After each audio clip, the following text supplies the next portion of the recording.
చున్ను మున్ను ఇద్దరు సహోదర పక్షులు. అవి ఈ మధ్యనే పెరిగి పెద్దవయ్యాయి.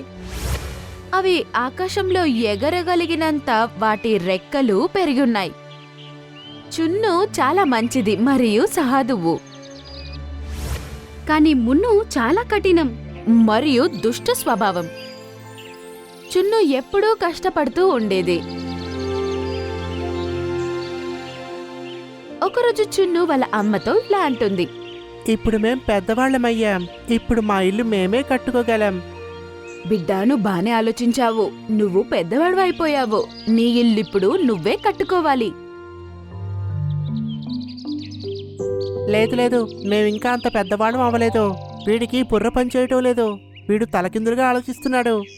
బిడ్డ, దీంట్లో ఆలోచించడానికేముంది? ఈ రోజు కాకపోతే ఇంకో రోజు మనం వేరువేరుగా జీవించాల్సిందే. అదే ఈ రోజు నుంచే ప్రారంభించొచ్చు కదా. అవునమ్మా, నువ్వు సరిగ్గా చెప్పావు. అందుకే నేను చెప్తున్నాను, మాకు మేముగా ఇల్లు కట్టుకోవాలి అని. నాకు రేపటి నుంచి గూడు ఎలా కట్టుకోవాలో చెప్పు. తమ్ముడు, నీకు పిచ్చా? నువ్వు ఇంకేం చేసుకుంటావో చేసుకో. చున్ను మున్ను మీరిద్దరూ నా పిల్లలే. మీ ఇద్దరి మీద సమానమైన హక్కు నాకుంది.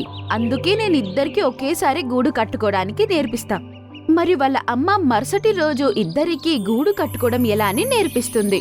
చున్ను చాలా త్వరగా గూడు కట్టుకోవడం నేర్చుకుంటుంది. కాని మున్ను సోంబేరి అయినందువల్ల ఇలా ఆలోచిస్తుంది. నేనెందుకు గూడు కట్టడం నేర్చుకోవాలి? ఒకవేళ నేను గూడు కట్టడం నేర్చుకుంటే అప్పుడు అమ్మ నన్ను వేరుగా చూస్తుంది. అప్పుడు పూర్తి రోజు దానా కోసం నేను వెతుక్కుంటూ ఉండాలి, పని చేయాల్సి వస్తుంది. అలా ఆలోచించి అది గూడు కట్టుకోవడానికి ఏమీ ఇంట్రెస్ట్ తీసుకోదు.